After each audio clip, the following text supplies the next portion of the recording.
Mula rito sa Blue Garden sa Quezon City, ihahatid namin ang mga kwentong hitik sa aral ng buhay. Rosito, ilalahad ang kanyang makulay na buhay. Siguro ganito ako ginawa. Kasi ganito talaga yung identity ko. Bakit bawal na siyang makipag-chat? Alamin, boyfriend, may lihim na ibubunyag. Alamin kung bakit binugbog siya ng kamag-anak ng kanyang girlfriend. Paano ka ba gumagastos? Pag-usapan natin ang iyong spending habit. Ang kanilang kwento at ang aming papremyo sa No Turning Back. Tampok sa The 700 Club Asia. Susunod na, It's Tuesday.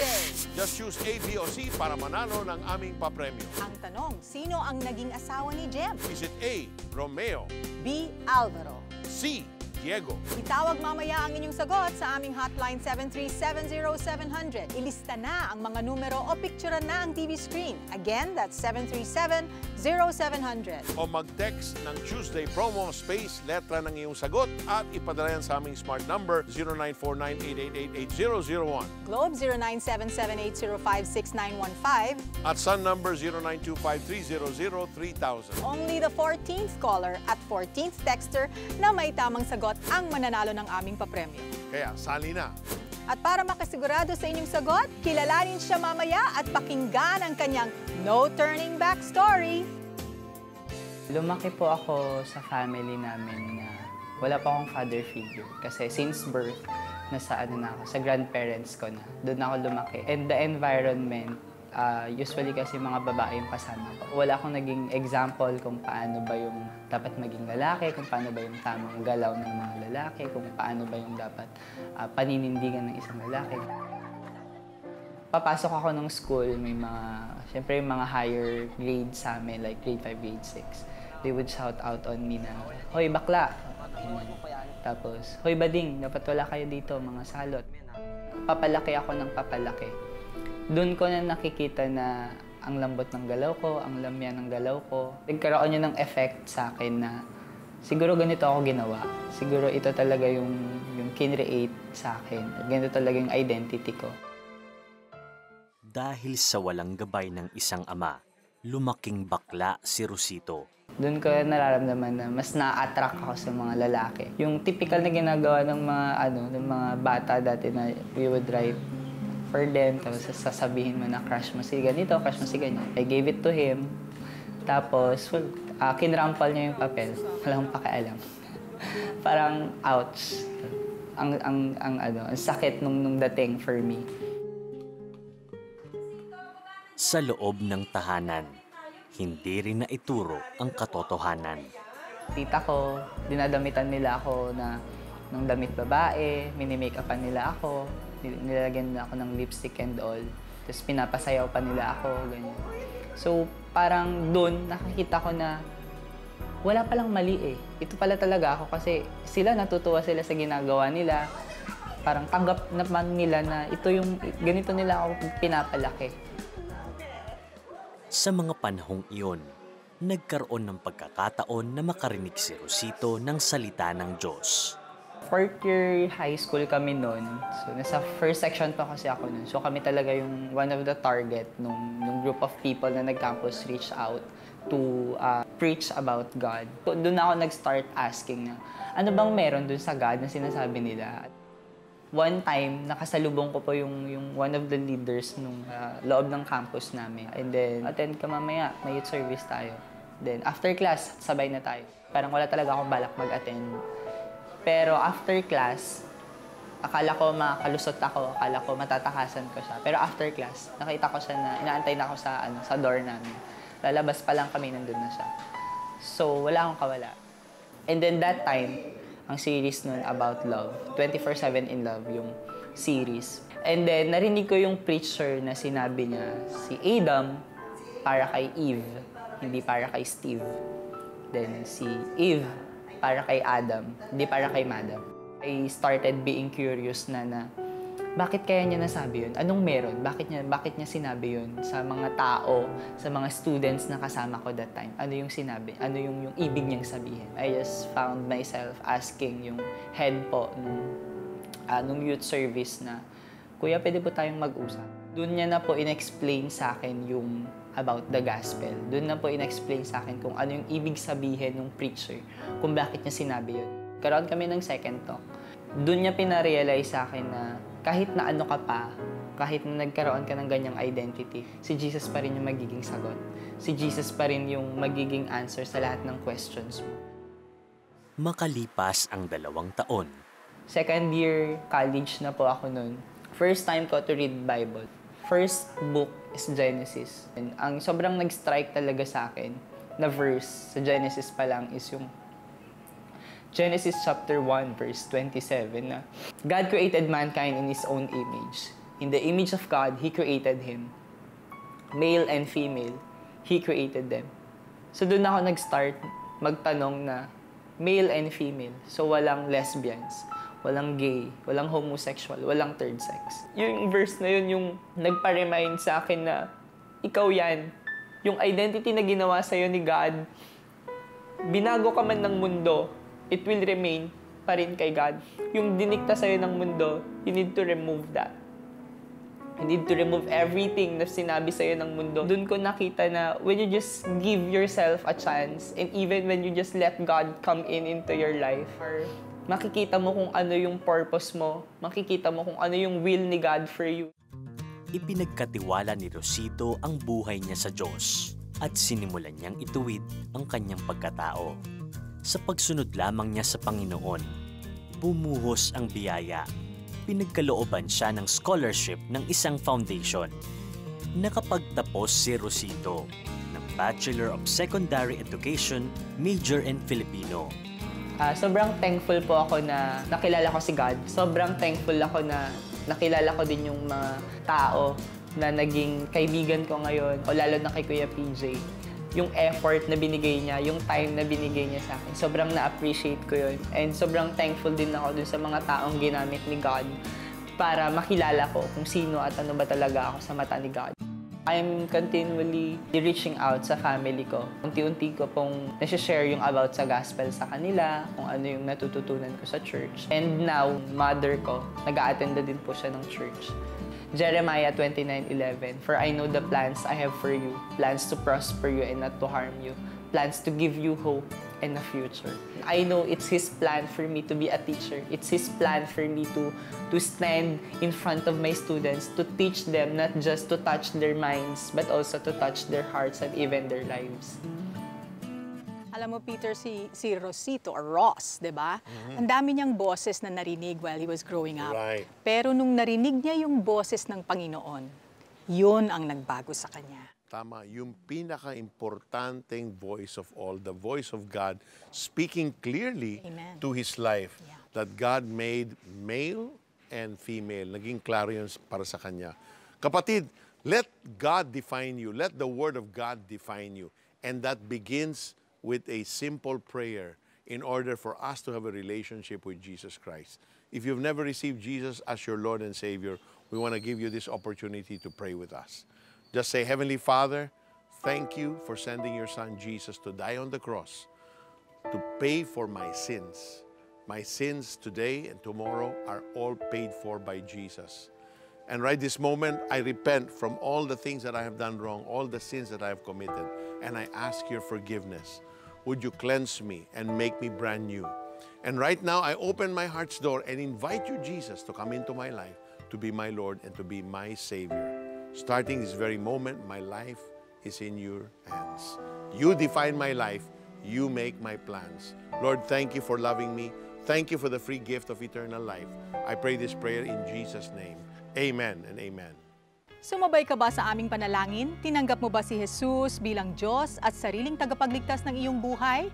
If yes, there's no turning back.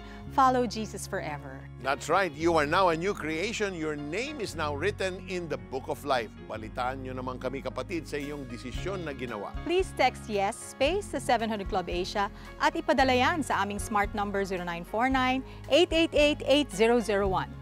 Sa Globe, 0977-805-6915. At Sun number 0925-300-3000. Congratulations! Welcome sa Pamilya ni Cristo. Please text us your new and important decision. Our texting instructions are on your screen. Peter, ilang beses kang nagfe-Facebook sa isang araw? 1 to 2 times or pwede maging 3 pag naghihintay ako ng sagot from someone. Okay, sa panahon ngayon, usong-uso na yung you're chatting nga no, Right, through Facebook. Malaking tulong ito para sa mabilis na pakikipag-usap. Tama yan. Pero para sa babaeng ito, bawal ang makipag-chat. Bakit? Alamin natin.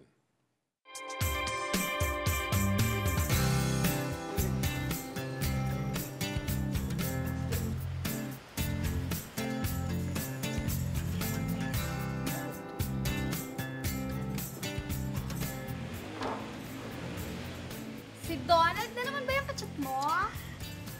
Hayaan mo na ako. Ano ka ba? Pampalipas oras lang to. Ikaw talaga, ang hilig-hilig mong makipag-usap sa mga foreigner. Hindi porket nasa bar ko ang asawa mo, eh pwede ka nang gumanyan-ganyan ng parang teenager. Teka, bakit ka ba nakikialam? Hindi mo naman kasi ako naiintindihan. Sa malayo nga kasi talaga asawa ko. Paano kung lokohin ka rin ng mister mo katulad ng ginagawa mo, matutuwa ka ba? Yan. Kasi naman, di ba, sabi nung girl, if your husband, kung yung asawa mo ang gagawa nito, okay ba sa'yo yun? Oo, hindi pwede. Diba? You're married. You stay away from that. That's a no-no. Oo, Because delikado. hindi naman may signboard yung affair. Hey, you're gonna have an affair. It starts with a simple hello. Ayan. Diba? Pag Very in-entertain mo yan, deceiving, mag-graduate. Oo, akala mo nakikipag, friends, ganyan. Kasi there's such a thing as growing an emotional connection with the person. Correct. Naku, yun ang mahirap. Girls, be careful. It's Tuesday. Just choose A, B, o C para manalo ng aming papremyo. Ang tanong, sino ang naging asawa ni Jem? Kilalanin siya mamaya para manalo ng aming papremyo. Ang wastong paggamit ng pera, alam mo, ay isang proseso. No? Ang tunay na pagyaman ay hindi nagagawa ng overnight. Lahat yan, kailangan ng panahon.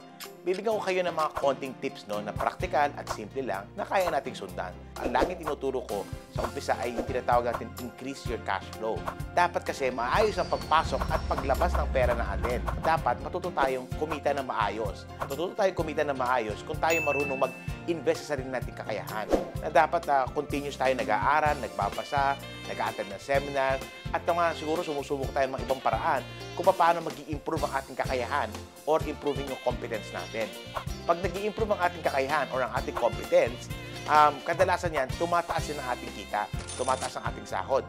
Napopromote tayo, nakakuha tayo ng mga bagong idea na pwede natin gamitin para tayo matutong kumita. But bukod sa tamang pagkita, bukod sa pagtaas ng ating kinikita, tama rin dapat ang gagawin natin ay yung wastong paggastos ng pera.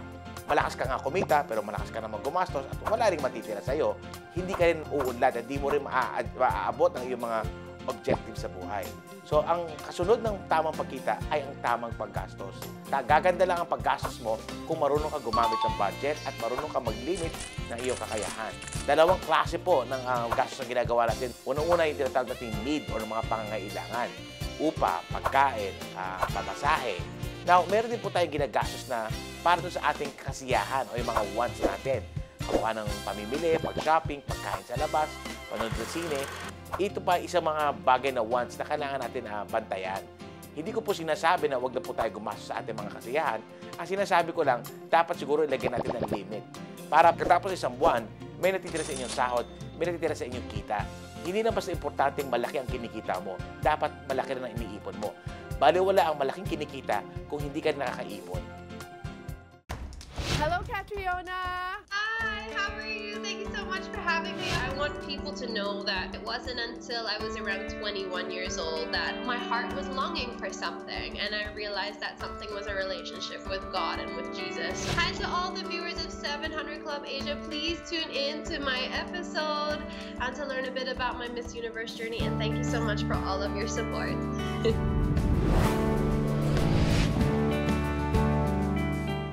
Boyfriend, may lihim na ibubunyag. Alamin kung bakit binugbog siya ng kamag-anak ng kanyang girlfriend. Ang kanilang kwento at ang aming papremyo sa No Turning Back. Tampok sa The 700 Club Asia. Susunod na. From a despondent look, Masakit kasi wala kaming makain. Nakikita ko po yung dumi sa may baso. to big smiles. Hindi pa po ako nagkakasakit dyan sa may pusong yan. Nagtitinda kami, masaya kami. Kasi may tinda na siya. It's an evidence of the transformation and the hope they've experienced because of your generous giving. Help us reach more through your support. For your donation of 1,000 pesos, you will receive this uniquely designed monthly planner.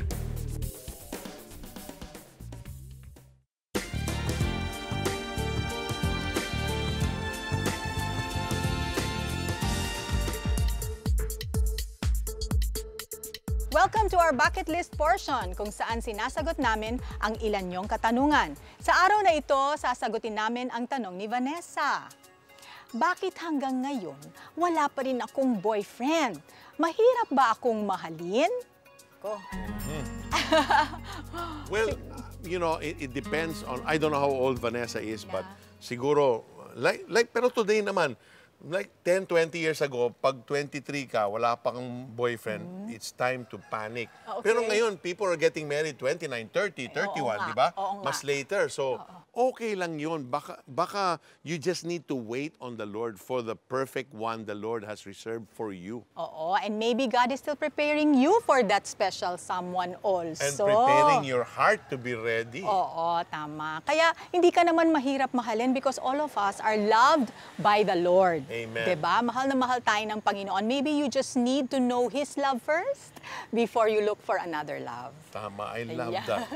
Kung humahaba rin ang iyong bucket list o katanungan sa buhay tulad ni Vanessa, pwede kayong sumangguni sa aming mga trained counselors. Bukas ang aming prayer center 24/7. Ang aming hotline ay 737-0700. Pwede rin kayong mag-text ang aming smart number 0949-888-8001. Sa Globe 0977-805-6915. Ngayong Martes, anong tanong mo? Bakit ganito ang pag-ibig? Bakit may mga naghihiwalay na mag-asawa? Bakit mahirap maghanap ng trabaho? Bakit ako hindi tinatantanan ng problema? Bakit may mga nagkakasakit? Bakit matraffic? Ano man ang tanong mo, sasagutin natin yan sa The Bucket List.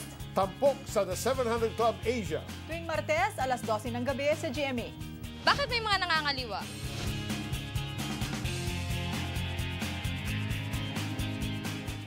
Boyfriend, may lihim na ibubunyag. Alamin kung bakit binugbog siya ng kamag-anak ng kanyang girlfriend. No turning back. Tampok sa The 700 Club Asia. Susunod na. Reboot actually means to restart. There are times in our lives when God completely does away with our past failings and reboots us, causes us to start afresh, start anew. Learn from Peter as he shares 5 points on how to reboot and start your new year right. This audio teaching CD will be yours for your gift of 500 pesos.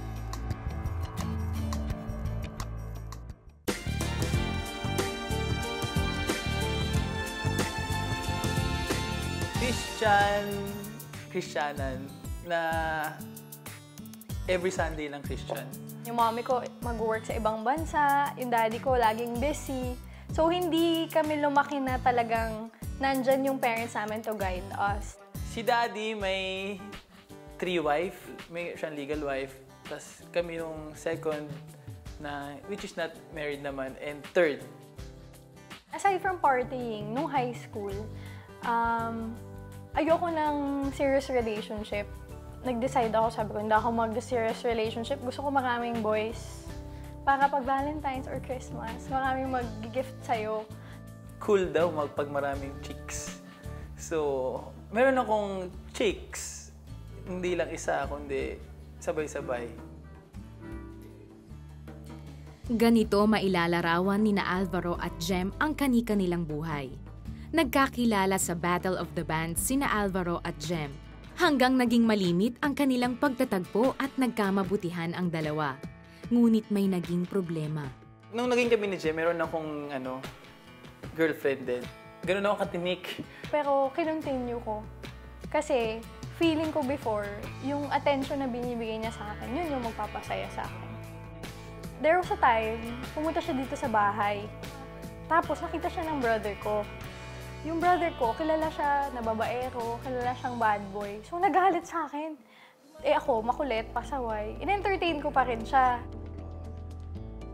At naging against all odds ang tambalang Alvaro at Jem. Sa kanilang madalas na pagkikita ay mas nakilala nila ang isa't isa at unti-unti naging seryoso na rin sa kanilang relasyon.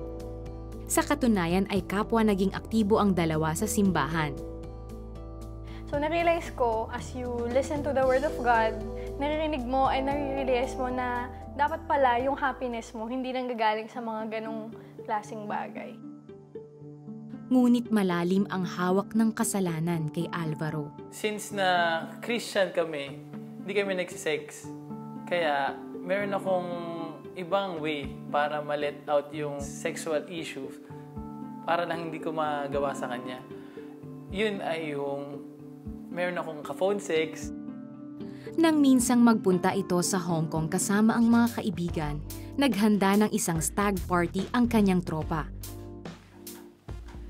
Sir, we also have extra service. Would you like to try? Doon ay nagpunta siya sa isang spa with extra service. Okay. Muli ay nahulog na naman si Alvaro sa patibong ng kaaway. Kaya't naging mas matindi ang galit ng pamilya ni Jem kay Alvaro. Pag kasi akong visit niya, galit na yung brother ko. Sinapak siya. Tapos tinawagan yung mga cousins namin. Pumunta kayo dito. Nandito sa Alvaro. Sabi ko, huwag na pumunta dito. So, daddy ko, titos ko, titas ko, cousins, brother ko, lahat. Binubugbog siya dito sa bahay na to. Pinablatter siya, bawal siya lumapit sa akin, 5 meters away. Tapos, dinala siya sa hospital. Ganun na yung nangyari. That time, feeling ko, sabi ko, bakit ganon? Hindi ko to na-feel sa ibang guys. Parang of all the guys na dinidate ko, siya yung pinaka gusto ko. Alam ko na gusto ko na talaga siya more than fling. Ngunit dahil sa mga napagdaanan, nagdesisyon si Jem na tuldukan ang kanilang relasyon. Prayer ko, Lord, kung hindi kami, tanggalin mo yung feelings. Pero kung kami talaga, i-help us sa journey namin. So, yun. Kahit anong gawin niya, siguro ganun yung love sa atin ni Lord. Kahit anong gawin natin, hindi ako nagagalit. Sabi ng pastor namin, that's God's heart in your heart. Nilagay niya, nag-exchange daw kami ng heart. Kaya't sa makailang pagkakataon, napatawad muli ni Jem si Alvaro. At sa puntong ito, sa tulong ng Panginoon, nagdesisyong tuluyang talikuran ni Alvaro ang kanyang mga maling gawi. Na-strike ako ni Lord nang pinukpok niya ako nung sinabi niya na itong gusto mo ba yung mga anak mo maging babaero din? Gusto mo ba yung anak mo magkaroon ng sakit? Kasi, o kaya gusto mo ba si Jem magkaroon ng sakit? Diba? Parang, ayun, sabi ko, Lord, ayoko ng ganun. Marami mang napagdaanan ang pag-iibigan ni na Jem at Alvaro ay nauwi rin ito sa kasal. Sa tagpong ito ay isinuko nila ang kanilang relasyon sa Panginoon. Kaya ako nakakaharap kay Jem sa mga tao kasi sa pagmamahal ng Diyos, may hope, may chance. Prayer is everything sa isang relasyon. Naiyak na ako. Kasi yun yung fuel nyo sa isang relationship. Ang third party lang na pwedeng sumakop sa buhay namin is si Lord lang ang third party namin ni Alvin. His love and His grace. Siya na yung sagot sa ating Tuesday promo. Balikan natin ang tanong kanina, sino ang naging asawa ni Jem? Is it A, Romeo? B, Alvaro? O C, Diego? Itawag na ang inyong sagot sa aming hotline 737-0700. Again, that's 737-0700. O mag-text ng Tuesday promo space, letra ng iyong sagot at ipadala yan sa aming smart number 0949-888-8001. Globe 0977-805-6915. At Sun number 0925-300-3000. Only the 14th caller at 14th texter na may tamang sagot ang mananalo ng aming papremyo. Kaya sali na. I'm sure, Peter, there are marriages out there, may mga nanonood sa atin na maaring ganun yung nararamdaman nila, no? Na parang they both came from families that are dysfunctional or parang hindi, but Of course, there's no perfect family Correct, naman, correct, di ba? tama. Pero minsan yung modeling, hindi ganun kahusay. I don't know how you Right, call it, correct. you know. So what happens is nagkakaroon kayo ng discouragement na feeling nyo wala nang out. Di Or ba? akala nila, ito yung normal. Exactly. Diba? That I can have a number 2 or number 3. Yes, yes. But the Lord has better plans for you. Amen. So we will come to Him and ask Him to intervene. Yeah, let's pray. Heavenly Father, you are the God of relationships. Thank you so much, Lord, that it is your desire, Father, na yung marriages namin will continue to grow in your truth and in your grace. Father, kinocommit namin ang bawat marriage, Lord, na mga nanonood sa amin ngayon, Panginoon. Lord, patnubayan niyo po sila sa pamamagitan ng banal na Espiritu. Father, we pray, Lord, that they will open their lives, Lord. Pubuksan nila ang mga pintuan ng kanilang mga puso, and they will invite you to be the only third party in their relationship, Panginoon. And that your love, Father, will inspire theirs, Father. Sa'yo magmumula. You will be the source, Lord, of love that is long-suffering, that is kind, that is patient, Father. Lord, we just ask you to restore and to heal ang bawat relasyon, bawat marriage. Lord, binibigay na namin sa'yo ito, Panginoon. Alam namin, Father, you know what to do with it. Thank you, Lord. In Jesus' name we pray. Amen. And so if you saw the Lord heal Alvaro and Jem's marriage, He can heal your marriage. He can cause the many broken pieces in your life and in your heart and mend them all together in the name of Jesus. There is hope in your marriage, kapatid. Cry out to the Lord and see Him move mightily on your behalf in the name of Jesus. Someone with a liver problem, the Lord is healing you. It's infected. I don't know the cause of that infection, but the Lord is healing your liver right this moment. Receive your healing in Jesus' name. Someone suffering from ulcers, the Lord is just drying up those painful ulcers right now. Receive your healing in the name of Jesus. Someone watching right now has a severe sore throat to the point that you hardly have any voice. The Lord is healing you miraculously. Receive your healing in Jesus' name. Someone suffering from stomach cancer, the Lord is healing you, removing all the cancer cells in your stomach area. Receive your healing in Jesus' name. Several couples have been praying for a child. One of you, 5 years ka na, no children. The other one, almost 10 years, and you've been asking for a child. The Lord has heard the cries of your heart, and He's saying He's preparing the womb to be with child. Receive that gift right this moment in the name of Jesus. There is someone also has bronchitis. The Lord is healing it right now. Receive your healing in the name of Jesus. And someone who just received a phone call of bad news. But the Lord is taking hold of you right now. He is there with you. He will walk with you through this storm. He will walk with you, and He's saying that you are a victor even now in Jesus' name. Amen. Sa buhay, pwede natin balikan ang ating first love kay God. Ang ating natutunan sa buhay.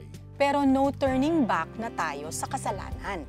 We need to turn to Jesus. Let's follow Him wholeheartedly.